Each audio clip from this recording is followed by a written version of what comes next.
Remember, it's not what it looks like. So I've got this friend, Guy. Guy is married to Gal. Guy and Gal have a pretty good marriage. They're best friends, compatible in the home, they don't fight a lot.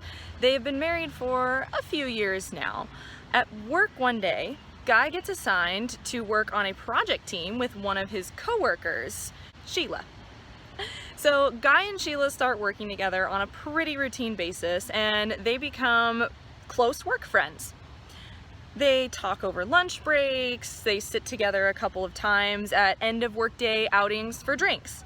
Pretty soon, Guy starts to think that he is developing feelings for Sheila, the kind of feelings you're not supposed to have when you already have a gal at home. Being around Sheila is just so fun because they have a lot to talk about. So when Guy is with Sheila, he remembers why he took this career in the first place and the passion he has for his work. Sheila begins to flirt and makes it clear that if Guy wanted to take things further, she would not be opposed. Guy still loves Gal. They have a good relationship. Gal knows everything about him and still married him. And only a few years ago, Guy vowed he would love her until death do us part. But Guy also heard once, if you're in love with one person and then you fall in love with someone else, choose the second, because if you truly loved the first, you wouldn't have fallen in love with the other. Does having feelings for Sheila mean he doesn't love Gal anymore? Or maybe Guy and Gal's relationship is not as good as it seems on the surface. Maybe he just made too many promises too quickly with Gal and he married her too soon or too young. Maybe his whole marriage is a sham and he's not meant to be with Gal. Guy asks himself, what do I do? What am I going to do? Guy is trying to figure out some very complicated emotions. He has a pretty obvious choice to make. It's either Gal or Sheila. Something just isn't right here and Guy knows it. So while he wrestles with this decision, he thinks, where did it go wrong? And that is the question I want to ask all of you. Where did Guy go wrong? There are a lot of places to point the finger here. He shouldn't have been spending so much time with Sheila. Well, he has to work and he doesn't choose his coworkers. He needs to invest more in his relationship with Gal. Maybe so, but he would still be investing in a friendship at work with Sheila. It's Sheila's fault. Homewrecker. Well, Sheila might not know that he's married. Well, Guy is just interested in her, but they haven't done anything physical. As long as he doesn't act on it, as long as his feelings for Sheila stay a secret, maybe he's fine. Remember, it's not what it looks like. I'm going to tell you where Guy really went wrong. Guy was not wrong to be friends with Sheila or wrong to question his feelings. Guy went wrong when he decided to make the choice on his own. Say what now? Let me explain. See, Guy was not having a personal problem. Guy was having a relationship problem. A relationship problem is any problem or decision that affects your relationship. Guy had a relationship problem that he decided to figure out without the other person in the relationship. Because I am not talking about cheating spouses or romantic relationships in this analogy. At least not only about those things. They're just an easy example of a common problem for all of us. Something we face in every relationship, friendship, family, teammates, romantic relationships, and even our relationship with God. Have you fought with anyone over a misunderstanding? Have you lost touch with anyone because of drifting apart or different priorities? Have you ever felt replaced? Have you ever had any type of relationship severed by a change? Were you ever ashamed of your feelings? Did your feelings ever change and you didn't think it was for the better? Now, not everyone is meant to be in your life forever, but we can all name someone who got away or left us too soon. A childhood friend, a past love, a family member who you vowed to never speak to again. Just for example. What happened? Is it something you couldn't figure out how to fix? Is it something you wish you would have tried to fix? Are you searching for closure? Do you think, if I could just talk to them? See, humans are naturally social creatures. Psychologically, we rely on our relationships to properly develop us as people. We never exist in a vacuum. We are not meant to live this life alone, and we are not good at it either. To quote Ecclesiastes 4:9-12, "Two people are better off than one, for they can help each other succeed.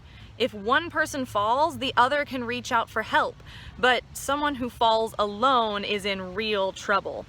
Three are even better, for a triple braided cord is not easily broken." This is all about fellowship.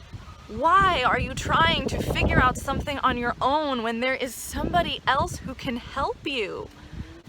Anytime you have a relationship problem, you should be involving the other person in the relationship, in the problem solving or decision making process. The only condition in which you cannot do this is when you try and the other person refuses to have any part of it. Other than that, the minute you try to solve a relationship problem on your own, you have already made a choice. You have chosen yourself. Guy chose himself over gal.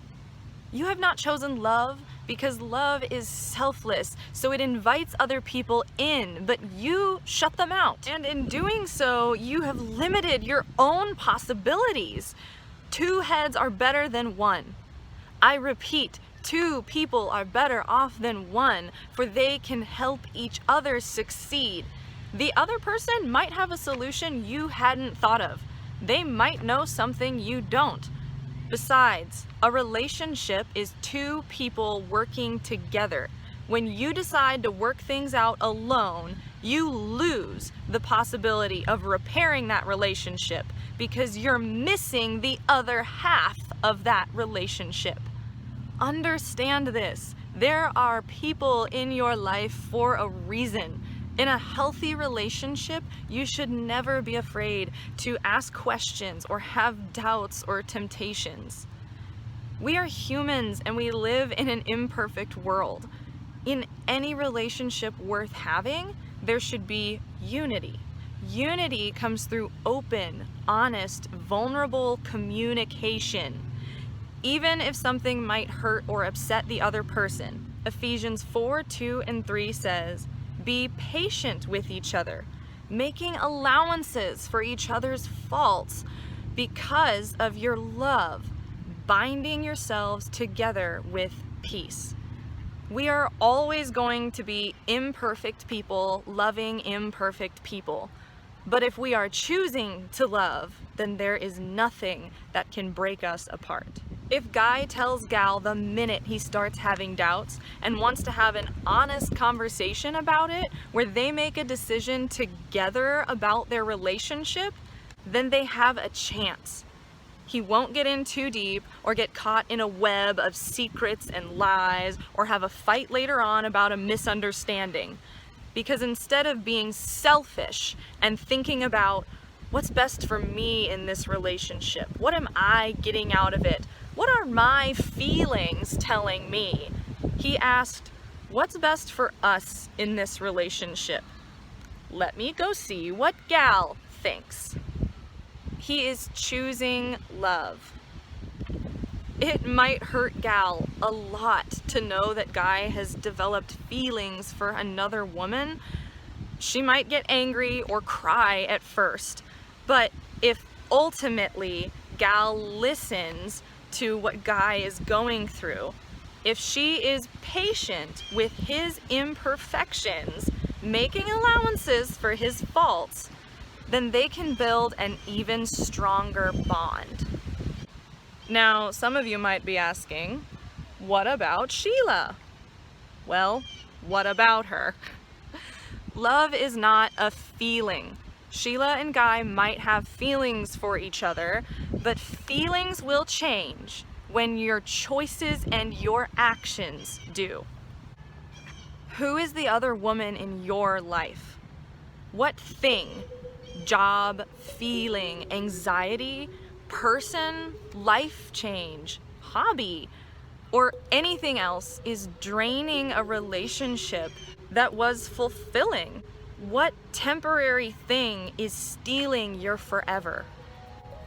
The literal point of having a partner or any relationship is to not have to do things on your own. You cannot bottle it up, bury your feelings, or have secrets and expect your relationships to be okay. If you have a personal problem that's affecting your relationship, remember, it's not what it looks like.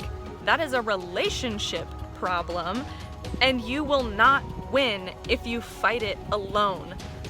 Don't go figure it out on your own. That will be the first and last place where you will go wrong, and it will cost you everything. But if you include the other person, if two people fight together, they can help each other succeed.